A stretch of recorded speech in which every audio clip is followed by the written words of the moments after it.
Hello friends, आप सभी का स्वागत है आपके अपने चैनल नॉलेज पॉइंट में। चलिए दोस्त, हम लोग अपना क्लास क्या करते हैं, स्टार्ट करते हैं। तो जो आज हमारा है वो बीटीसी सेकेंड सेमेस्टर है और जो सब्जेक्ट है हमारा है सामाजिक अध्ययन।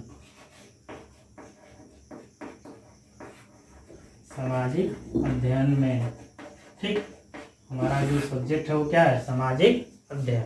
ठीक है, इसमें जो हम लोग टॉपिक पढ़ेंगे, जो हमारा पहला टॉपिक होगा वो पहला टॉपिक है हमारा संविधान। क्या पहला टॉपिक है? संविधान, जिसको इंग्लिश में क्या बोलते हैं, कॉन्स्टिट्यूशन। ठीक, जो हमारा टॉपिक है वो क्या है, संविधान। ठीक है ना। ये जो टॉपिक है बहुत इंपॉर्टेंट है इस पर्पज से, क्योंकि इससे क्या है कि हर एक कंपटीशन में क्वेश्चन आते हैं, चाहे वो आपका टेट का हो, चाहे सी टेट का हो, चाहे अदर कोई एग्जाम हो कंपटीशन का, उसमें यह टॉपिक बहुत इंपॉर्टेंट है, इससे क्वेश्चन आते हैं। ठीक है ना। तो हम इस टॉपिक को इस पर्पज से लेके ही चलेंगे कि इसको मतलब किसी भी कंपटीशन एग्जाम में अगर कोई क्वेश्चन आता है तो इससे क्या उसके हमारा काम चल सके। ठीक है ना, इस हिसाब से इसको हम पढ़ेंगे। सिर्फ बीटीसी लेवल ही नहीं पढ़ेंगे, थोड़ा सा अप लेवल जाएंगे स्किल में। ठीक है ना। चलिए, तो सबसे पहले हम बात करें कि संविधान क्या होता है हमारा। ठीक है ना। सबसे पहले बात करें तो संविधान क्या होता है। आप लोग भी जानते होंगे, संविधान का नाम सुने ही होंगे कि संविधान क्या होता है। तो जो संविधान होता है हर एक देश, ठीक है ना, किसी भी देश का जो संविधान होता है वो क्या होता है, सुप्रीम होता है। सुप्रीम का मतलब समझिए, कहने का मतलब मैं क्या कहना चाह रहा हूँ कि किसी भी देश का जो संविधान होता है वो सर्वमान्य होता है। मतलब सबसे ऊपर क्या होता है उस देश में, संविधान होता है। जैसे हमारे इंडिया का ही संविधान है, अपना संविधान है, तो अपने देश में सबसे सर्वमान्य क्या है, संविधान है। ठीक, राष्ट्रपति, प्रधानमंत्री, न्यायालय, सबसे ऊपर, सबके ऊपर कौन है, हमारा संविधान है। ठीक, इसलिए हम लोग क्या कर सकते हैं, जो संविधान होता है किसी देश का क्या होता है, सुप्रीम होता है। क्या होता है, सुप्रीम या सर्वमान्य होता है। ठीक है, सुप्रीम या सर्वमान्य होता है। आई बात समझ में। अब बात करें जनरली संविधान होता क्या है, तो संविधान क्या होता है, संविधान किसी देश के नागरिक का क्या करता है, किसी देश के नागरिक को न्याय देने का काम।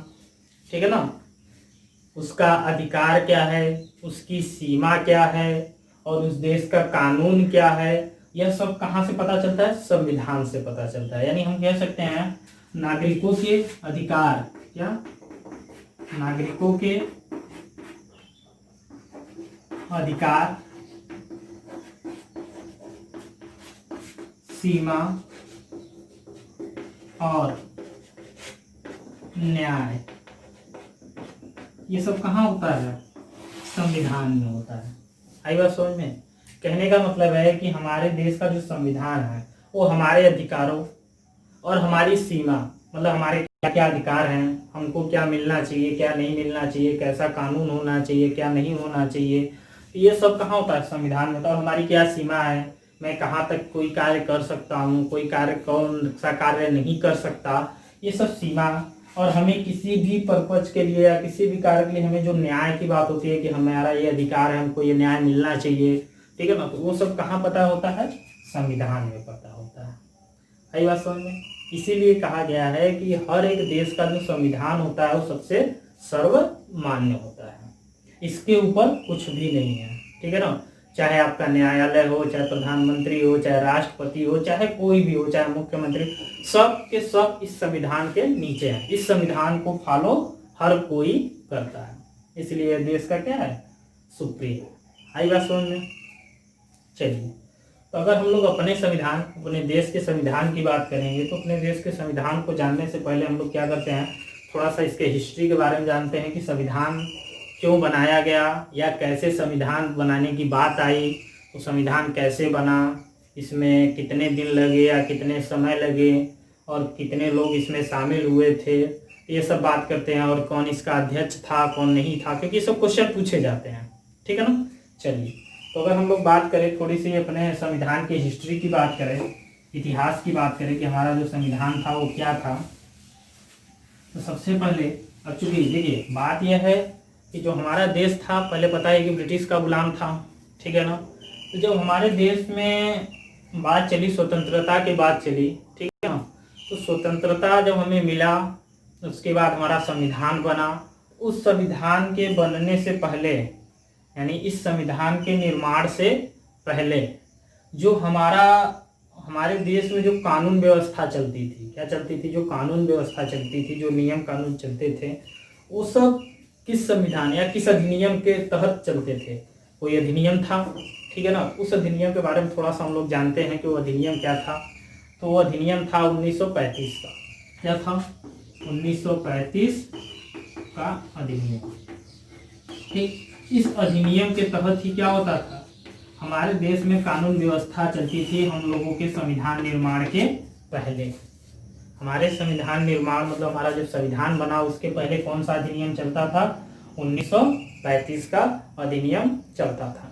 ठीक, अब ये इस अधिनियम में क्या था कि कितनी धाराएं थी, मान लीजिए थोड़ा टॉपिक वाइज बता देते हैं कि इस अधिनियम में कितनी धाराएं थी। इस अधिनियम में 451 धाराएं थी। कितनी थी? 451 धाराएं। ठीक, 451 धाराएं। धाराएं का मतलब है वही आर्टिकल, कितने नियम कानून जो धारा बनाई जाती है, ठीक है ना, वही सब कितने थे? 451 थे और 15 परिशिष्ट थे। आएगा समझ में? 15 परिशिष्ट थे, 451 धाराएं थी और 15 परिशिष्ट थे। तो इस जो धाराएं थी, मतलब ये धाराएं एक प्रकार से हम कह सकते हैं रूल था। ये क्या है? एक रूल है, आर्टिकल है, रूल है, ठीक है ना। तो इस रूल के तहत ही मतलब कि कौन किसको कितना अधिकार है, चाहे नागरिक हो, चाहे राज्य पे सत्ता संभालने वाले हो, चाहे जो हो, सबका एक धाराओं के तहत ही सारा नियम कानून चलता था। आई बात समझ में? चलिए, तो इस अधिनियम की कुछ विशेषताएं थी। इस अधिनियम की क्या थी? कुछ विशेषताएं थी जो कि हम बताते हैं, थोड़ा सा इंपॉर्टेंट है, पूछा जाता है, ठीक है ना। तो जो इस अधिनियम की विशेषताएं थी, तो पहला था अखिल भारतीय संघ की स्थापना। सबसे पहला देखिए पूछा जाता है,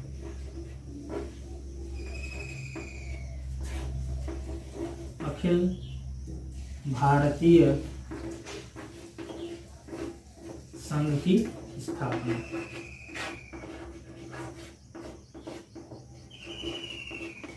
ठीक है ना, इस अधिनियम के तहत ही अखिल भारतीय संघ की स्थापना की गई थी। तो क्वेश्चन पूछा जाता है कि अखिल भारतीय संघ की स्थापना किस अधिनियम के तहत की गई थी। ठीक, तो जो अखिल भारतीय संघ की स्थापना थी वो किस अधिनियम के तहत की गई थी? 1935 के अधिनियम के तहत। ठीक, तो इस अखिल भारतीय संघ की स्थापना में क्या हुआ कि इसमें हम लोगों ने क्या किया कि 11 जो ब्रिटिश स्टेट थे, ठीक है ना, 11 ब्रिटिश स्टेट, मतलब जो ब्रिटिश के स्टेट थे, ठीक है ना, जैसे लंदन हुआ, ये सब ब्रिटिश स्टेट थे जो थे। 11 ब्रिटिश स्टेट और 6 तुम्हारे कमिश्नरी क्षेत्र और जितने भी प्रांतीय राज्य थे, भारत के प्रांतीय राज्य थे, उन सबको मिलाकर क्या बनाया गया? अखिल भारतीय संघ की स्थापना की गई। आई बात समझ में? कौन कौन देखिएगा, 11 हमने क्या बोला था? ब्रिटिश। ये सब क्वेश्चन पूछे जाते हैं, ठीक है ना, तो याद रखिएगा 11 ब्रिटिश देश और 6 कमिश्नरी क्षेत्र, 6 क्या थे? कमिश्नरी क्षेत्र और भारत के जो प्रांतीय राज्य थे या प्रांतीय क्षेत्र थे, प्रांतीय क्षेत्र। ठीक, इस क्या किया गया था? इस अखिल भारतीय संघ में क्या किया गया कि सबको अधिकार दे दिया गया था, पूरी तरह छूट दे दी गई थी कि जो भी चाहेगा इस संघ में शामिल हो सकता है ब्रिटिश देशों में, ठीक है ना। सबको आमंत्रित कर दिया गया था।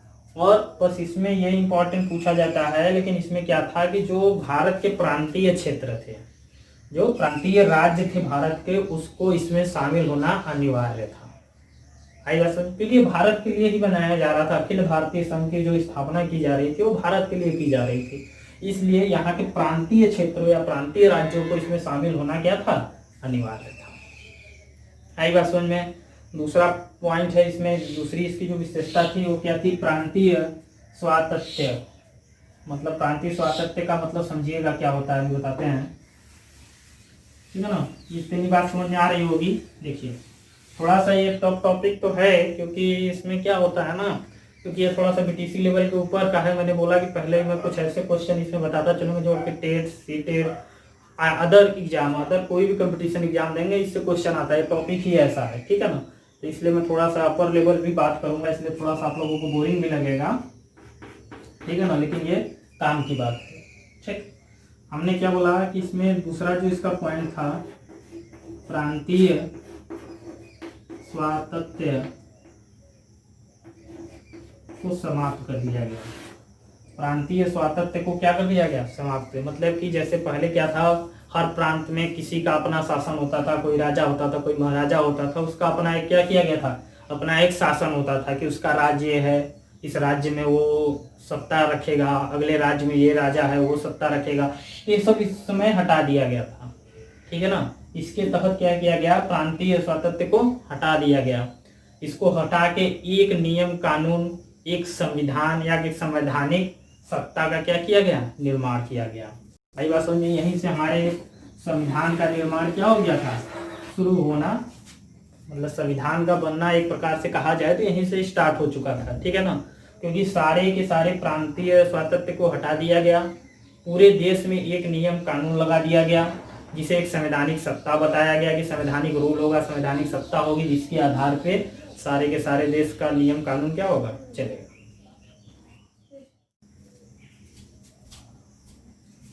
चलिए ठीक है, अगले टॉपिक पे चलते हैं। तो अगला टॉपिक क्या था, संघीय, इसकी जो खासियत है या जो इम्पोर्टेंस था वो क्या था, संघीय न्यायालय की स्थापना। क्या था, संघीय न्यायालय की स्थापना। ठीक, इसका मतलब क्या है कि संघीय न्यायालय का निर्माण किया गया, न्यायालय यानी कोर्ट बनाया गया। इस कोर्ट में कहा गया कि एक मुख्य न्यायाधीश होगा और दो अन्य न्यायाधीश। क्या होगा, एक मुख्य न्यायाधीश और दो अन्य न्यायाधीश, ठीक है ना। दो क्या होंगे, दो अन्य न्यायाधीश होंगे। ठीक, आई बात समझ में, एक मुख्य न्यायाधीश और दो अन्य न्यायाधीश होंगे, ठीक है। और न्यायालय से निर्णय, मतलब न्याय से, न्याय के तहत या न्याय के मुख्य जो या मेन जो रीजन होगा, या मैं कहूँ कि जो मुख्य निर्णय होगा, वो लेने का अधिकार किसको था, लंदन को था। किसको है, लंदन को था, ठीक है ना। क्वेश्चन पूछा गया था, एक आध दो कंपटीशन एग्जामों में पूछा गया है कि जो उस समय संघीय न्यायालय की स्थापना थी, तो जो अंतिम निर्णय, न्यायालय के तहत जो अंतिम निर्णय लेने का अधिकार किसको था, लंदन को था। आई बात समझ में। चलिए अगला टॉपिक है, या अगला इंपॉर्टेंस इसका था, क्या था, ब्रिटिश संसदों की सर्वोच्चता। ब्रिटिश संसदों की सर्वोच्चता। इसका मतलब क्या है, देखिए इस समय क्या था कि जो 1935 का अधिनियम था, इसमें जो धाराएं बनी थी या जो नियम कानून बनाए गए थे, इस नियम कानून में कोई भी परिवर्तन लाने के लिए, मतलब कि जो अधिकार था, परिवर्तन लाने का जो अधिकार था, वो ब्रिटिश संसदों को था। आई बात समझ में। उसको मतलब हमारे देश में उसके नियम कानून को हम लोग अपने से बदल नहीं सकते थे, उसको बदलने का अधिकार किसको था, ब्रिटिश संसद को था। आई बात समझ में। इसी तरह इसका एक और टॉपिक है कि भारत परिषद का क्या किया गया था, अंत कर दिया गया था। भारतीय परिषद का अंत कर दिया गया था, ठीक है ना।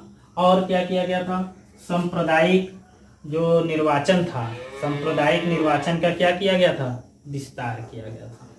सांप्रदायिक निर्वाचन का क्या किया गया था, इस अधिनियम के तहत विस्तार किया गया था।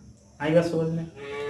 और क्या था कि इस अधिनियम में जो है तुम्हारे 1935 के अधिनियम में प्रस्तावना की क्या थी, अभाव थी। इस अधिनियम में प्रस्तावना का अभाव था। यही कारण था, इसी रीजन के कारण क्या हुआ था कि जो वर्मा है, भारत देश से जो अलग हो गया, वर्मा भारत देश से अलग हो गया, वो इसी कारण हो गया था, क्योंकि इस देश में क्या था, प्रस्तावना का अभाव था। आई बात समझ में। चलिए ये तो रहा, हमने बताया कि हमारे देश के संविधान के निर्माण से पहले जो नियम कानून किस संविधान के या किस अधिनियम के तहत चलते थे, तो वो था 1935 का अधिनियम, ठीक है।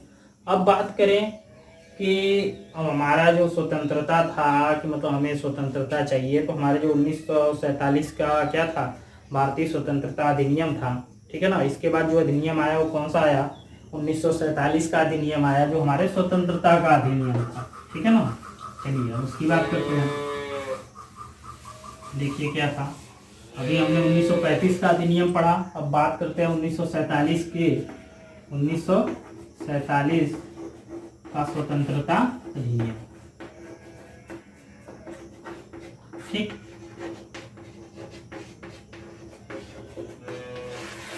1945 का स्वतंत्रता अधिनियम, ठीक। चलिए मतलब जब हमारे बात करें तो जैसे हमारा देश जो आज़ाद का जो पूरी तरह से कहा गया है कि स्वतंत्रता के लिए हमारा देश पूरी तरह तत्पर था, तो इस स्वतंत्रता को हमें पाने के लिए हमें क्या करना था, ब्रिटिश संसद से इसको पास कराना था। हमने बताया ना कि क्योंकि हमारे इस समय जो 1935 का अधिनियम था उसमें सबसे ज़्यादा सर्वोच्चता किसको दी गई थी, ब्रिटिश संसद को दी गई थी। इसलिए अगर हमें हमारे देश को आज़ाद कराना था, ठीक है ना, हमें अपना स्वतंत्रता चाहिए था, तो हमको उसका क्या कराना था, ब्रिटिश संसद में उसको पारित कराना था, या वहां से अगर हमें मिल जाता, जैसे आज के डेट में देखते हैं कोई भी नियम कानून बनाना होता है तो हमें अपने संसद में क्या कराना पड़ता है, पास कराना पड़ता है, ठीक। तो उसी तरह उस समय हमें अपने देश को स्वतंत्रता दिलानी थी, तो हमें क्या करना था, ब्रिटिश संसद में उसको पास कराना था, ठीक है ना। तो क्या किया गया था, 4 जुलाई 1947 को, कब, 4 जुलाई 1947 को, 4 जुलाई 1947 को, 4 जुलाई 1947 को क्या किया गया था, हमारे स्वतंत्रता का अधिनियम ब्रिटिश संसद में पारित किया गया था। क्या किया गया था, 4 जुलाई 1947 को पारित किया गया था। होता है ना, पारित करना पड़ता है, मतलब पहले जज के सामने या मैं कहूँ संसद के सामने इस अधिनियम को सबसे पहले बताया गया कि ऐसी ऐसी बात है, इस देश को आज़ाद करना है, या इसका ये अधिनियम है, हमें आज़ादी चाहिए, स्वतंत्रता चाहिए, तो उसको पारित किया गया, ठीक है ना, 4 जुलाई 1947 को। फिर क्या हुआ, 18 जुलाई को, क्या, 18 जुलाई 1947 को ब्रिटिश संसद द्वारा इसको क्या किया गया, स्वीकार किया गया। क्या किया गया, स्वीकार किया गया। आइए समझ में, 18 जुलाई 1947 को इसको क्या किया गया, स्वीकार किया गया, ठीक। फिर क्या हुआ, जब स्वीकार कर लिया गया तो उस समय मतलब कि स्वीकार करने का मतलब है उन्होंने एक प्रकार से सिग्नल दे दिया कि आप अपने देश को आज़ाद या स्वतंत्र कर सकते हैं, ठीक है ना। तो उसमें क्या हुआ था कि उसमें अभी हालांकि ये टॉपिक यहाँ पे नहीं ज़्यादा बताएंगे, बस इतना बता रहे हैं कि जैसे उसमें क्या हुआ, जब देश की आज़ादी की बात चली तो जो हमारा पाकिस्तान देश पड़ोसी देश है वो पहले इंडिया का ही हिस्सा था। उस समय उन लोगों ने क्या किया कि एक पाकिस्तान का अलग से निर्माण किया, मतलब उन्होंने कहा कि हमें एक अलग से देश चाहिए। जो मुस्लिम समुदाय था वो बोला कि हमें एक अलग से देश चाहिए जिसका नाम पाकिस्तान होगा, हम अपना एक अलग से देश रखेंगे, ठीक। तो उस संविधान में क्या किया गया, 15 अगस्त 1947 को क्या किया गया, वहां से पारित कर दिया गया। यह कहा गया कि 15 अगस्त 1947 तक भारत और पाकिस्तान नाम का 2 अधिराज्य क्या किया गया, 2 राज्य बना दिया जाएगा। जब स्वीकार कर लिए वो लोग, ब्रिटिश संसद ने इसको स्वीकार कर लिए, तो उन्होंने ये बताया कि 15 अगस्त 1947, कब, 15 अगस्त 1947 तब क्या किया गया, तब क्या किया दिया जाएगा, भारत और पाकिस्तान 2 राज्य या 2 देश बना दिए जाएंगे, ठीक। 2 देश या 2 राज्य बना दिए जाएंगे और ब्रिटिश सांसद उनको सत्ता सौंप देगी। आएगा समझ में, उन्होंने क्या कहा कि 15 अगस्त 1947 तक भारत और पाकिस्तान 2 देश बना दिए जाएंगे और ब्रिटिश सांसद उनको अपना सत्ता सौंप देगी। आई बात समझ में, ये बोला गया। और उसमें क्या बोला गया कि भारत और पाकिस्तान में एक एक गवर्नर होंगे, क्या होंगे, एक एक गवर्नर होंगे जो कि वहां के संसद द्वारा पारित होंगे या वहां के संसद द्वारा चुने जाएंगे। देखिए अब बात आ गई ना कि भारत और पाकिस्तान देखिए अलग अलग अपना बन गया देश, तो उनमें एक संसद भी बनेगा, जैसा अभी बताया हमने कि एक संसद आज भी है, तो एक संसद बनेगा, उस संसद द्वारा एक गवर्नर को चुना जाएगा जो कि भारत में एक गवर्नर होगा और पाकिस्तान में एक गवर्नर होगा। आइएगा समझ में। अब जब देश आज़ाद हो गया, हमारा देश तो आज़ाद हो गया, मतलब प्रकाश वहां से स्वीकार कर लिया गया, नहीं हमारा देश आज़ाद हो गया। और हर एक देश जब आज़ाद हो जाता है तो उसका एक संविधान होना चाहिए, संविधान के तहत उसके नियम कानून चलते हैं, ठीक। तो उन्होंने क्या कहा कि जब तक संविधान का निर्माण नहीं कर लिया जाता है, यानी भारत और पाकिस्तान जब तक अपना अपना संविधान का निर्माण नहीं कर लेता है, तब तक 1935, अभी बताया था ना, 1935 के अधिनियम के तहत वहाँ का नियम कानून सब चलेगा। आई बात समझ में? उन्होंने कहा कि जब तक आप लोग अपना, यानी भारत और पाकिस्तान जब तक अपना संविधान बना नहीं लेता है, तब तक वहाँ का नियम कानून 1935 अधिनियम के तहत ही चले। आई बात सुन। इस तरीके से हमें 15 अगस्त 1947 को भारत का एक, या मैं कहूँ भारत और पाकिस्तान का अलग अलग अपना निर्माण मिल गया, या मैं कहूँ उनको स्वतंत्रता मिल गई। जब उनको स्वतंत्रता मिल गई तो अब वहाँ से बात आई कि संविधान का निर्माण, चूंकि उन्होंने बोल दिया था कि जब तक आप संविधान बना नहीं लेते हैं तब तक वहाँ का नियम कानून 1935 के अधिनियम के तहत ही चलेगा। 1935 के अधिनियम तहत चलेगा, मतलब कि जो भी सर्वोच्चता थी वो ब्रिटिश संसद की होती। जो नियम कानून वो बना रखे थे उसी नियम कानून को फॉलो करना था। इसलिए हमें अपने संविधान का निर्माण करना क्या था, अति आवश्यक था। तो वहाँ से संविधान का निर्माण का प्रोसेस शुरू किया गया। आई बात समझ में? तो ये रहा पुराना हिस्ट्री कि हमारे संविधान का निर्माण की बात आई कहाँ से या कैसे आई। तो हमारे संविधान की बात यहाँ से आई, जब हमें स्वतंत्रता मिली तब वहाँ पे क्या किया गया, हमारे संविधान के निर्माण की बात शुरू हो गई। तो यहाँ पे तब आप संविधान बनना स्टार्ट हुआ। ठीक, अब बात करेंगे कि संविधान सभा कब हुई या संविधान का निर्माण कैसे हुआ। ठीक है दोस्तों, तो नेक्स्ट टॉपिक यानी संविधान, चूँकि संविधान बनाने के लिए एक सभा बैठी, एक बैठक बैठी, उसमें कुछ देश, कुछ देशी रियासत, कुछ लोग शामिल हुए हैं, कौन कौन से राज्य शामिल हुए हैं, कौन नहीं शामिल हुआ, ये सब बात करेंगे। और कितने देश उसमें शामिल हुए हैं, ठीक है ना। और वन के निर्माण कब हुआ, जब वन के निर्माण हुआ तो उसमें कितनी धाराएं, कितने भाग, कितने अनुच्छेद, क्या क्या थे, ये सब की बात अगले क्लास में करेंगे। ठीक है दोस्तों, तो आज के क्लास के लिए इतना ही। यदि आपको वीडियो पसंद आ रहा है तो लाइक और शेयर करना ना भूलें। Thank you.